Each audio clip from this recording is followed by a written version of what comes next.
3 دفعہ کھجلی کر لی تو اس سے نماز ٹوٹے گی یا نہیں ٹوٹے گی؟ پہلے اس بات کو سمجھ لیں، حدیثوں وغیرہ میں کہیں ایسی کوئی بات آپ کو نظر نہیں آئے گی۔ یہ فقہا کا اپنا ایک اجتہاد ہے، اور وہ اجتہاد معمولی نہیں ہوتا ہے۔ میں معمولی کہنے کی کوشش نہیں کر رہا ہوں، اولی الامر منکم کی ابھی میں نے تشریحات آپ کو بیان کی۔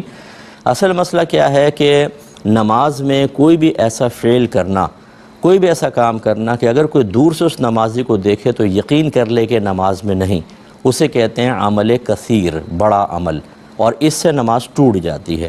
جیسے میں موبائل جیب سے نکالوں دوران نماز، نکال کے دونوں ہاتھوں سے اس کو کر کے پھر جیب میں رکھوں، اب جب تک میں دونوں ہاتھوں سے کر رہا ہوں کوئی بھی دیکھے گا کہ یہ نماز میں نہیں، اسے عمل کثیر کہتے ہیں جو نماز کے فساد کا سبب بنتا ہے۔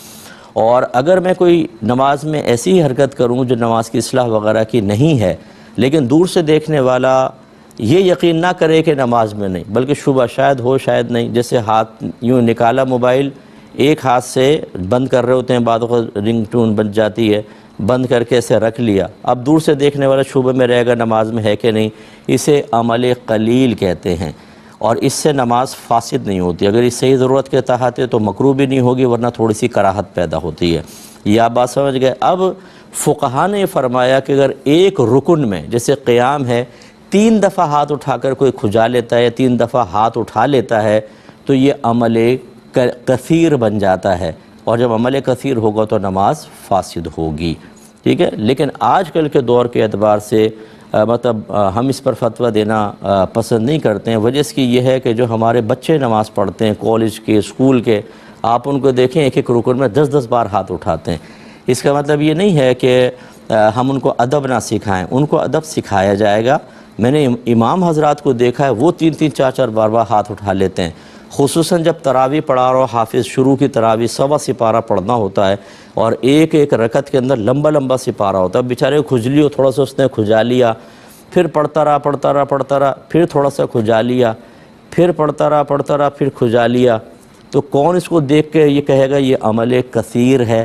تو لہٰذا فقہا نے ضرور لکھا ہے، اور بہت ہی اچھی نیت کے ساتھ لکھا کہ جب ہم اس پہ فساد کا حکم دیں گے تو لوگ ڈریں گے اور بڑے ادب سے نماز پڑھیں گے۔ لیکن اب ماحول بدل گیا ہے، اب جو ہیں وہ لوگ بہت ہی زیادہ اس میں انوالو ہو گئے ہیں، مطلب بچے بال یوں کر رہے ہیں، یہ کر رہے ہیں۔ اگر ہم اس پہ مسلسل نمازوں کے فساد کا حکم دیں صرف ایک ذاتی رائے کی وجہ سے تو نقصان کا بہت اندیشہ ہے، اور ہزاروں مسلمانوں کو گناہگار قرار دینا لازم آئے گا۔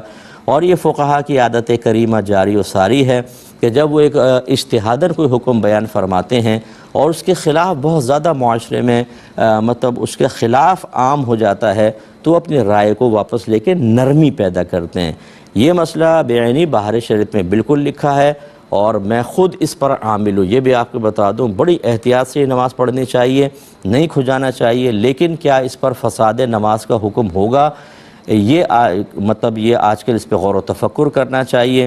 تو مسئلہ یہ بیان کریں، لیکن اگر کوئی کہتا ہے کہ ایسا ہوا میرے ساتھ کہ میں نے کئی دفعہ ہاتھ اٹھا لیا تھا تو کیا میری نماز ہوئی کہ نہیں ہوئی، تو اس کو مایوس کرنے کے بجائے میرا مشورہ یہ ہوتا ہے، یہ میں ایسے ہی کرتا ہوں کہ میں کہتا ہوں کہ آپ اللہ کی بارگاہ میں توبہ کریں، آئندہ احتیاط کریں۔ تو اس قسم کے مسائل میں جو اجتہاداً بیان کیے گئے، اور اس کی اصل وہی ہے کہ کیا عمل کثیر بنتا ہے یا نہیں، اور عمل کثیر کی آپ تعریف دیکھ لیں، اس کی روشنی میں تھوڑا سا اسپیس دینا چاہیے لوگوں کو، اگر ادب سکھائیں، ماحول بنائیں، اللہ تعالیٰ کی معرفت دیں، تاکہ ایک آدمی جب اللہ کی بارگاہ میں کھڑا ہو تو اتنا خوف ہو، ایسا اس کا دل حاضر ہو کہ حرکتیں ہی نہ کرے۔ لیکن اگر ہم تمام کوئی لوازمات نہ کریں، کوئی اہتمام نہ کریں، اس کو ان کو پروٹیکشن نہ بتائیں، ان کو ہم احتیاط نہ بتائیں، ہم ان کو اللہ کی معرفت نہ دیں، اور صرف یہ حکم بیان کر دیں، تو یہ عمل کثیر کیسے بنے گا 3 دفعہ کھجانے سے؟ یہ ذرا دیکھنے والی بات ہے۔ اتنی تفصیل میں نے اس لیے بیان کر دی۔ تو بہرحال احتیاط کریں، ادب کے ساتھ نماز پڑھیں، لیکن ہم اس پر فساد کا حکم ہر ایک کے لیے نہیں دیں گے۔ پوچھا کہ میں غریب ہوں اور 5 بچے ہیں، 5 بچے ہیں، اللہ کو برکت سے نوازے۔ بہرحال یہ بڑی دولت ہے اولاد کی۔ جی بالکل بالکل۔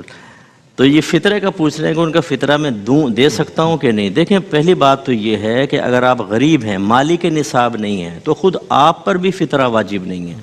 فطرہ اسی پر واجب ہوتا ہے جو عید کے دن مالی کے نصاب ہوتا ہے۔ ہاں اگر مالک نصاب نہیں ہے، اس سے کم پیسے ہیں اور وہ فطرہ دینا چاہے، ادا ہو جائے گا، ثواب بھی ملے گا، لیکن ہم بات کر رہے ہیں کہ واجب ہے یا نہیں۔ تو جس کے پاس جو مالک نصاب نہیں، اس پر واجب نہیں۔ جب اس پر واجب نہیں ہے تو پھر اگر نابالغ بچے ہیں اس کے بہرحال، تو نابالغ بچوں پر بھی یعنی باپ کو ان کی طرف سے دینا بھی واجب نہیں ہوتا۔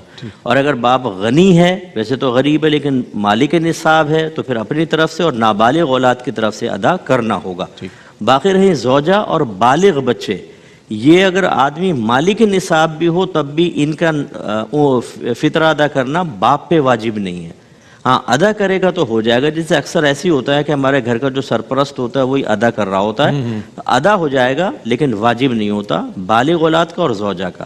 باقی نابالغ اولاد کا اس وقت واجب ہوگا جب باپ بھی غنی ہوگا، اور باپ غنی نہیں ہے تو خود اپنا بھی واجب نہیں، نہ اولاد کا ہے۔ دینا چاہے تو مستحب ہے، نہیں دینا چاہے تو معاف۔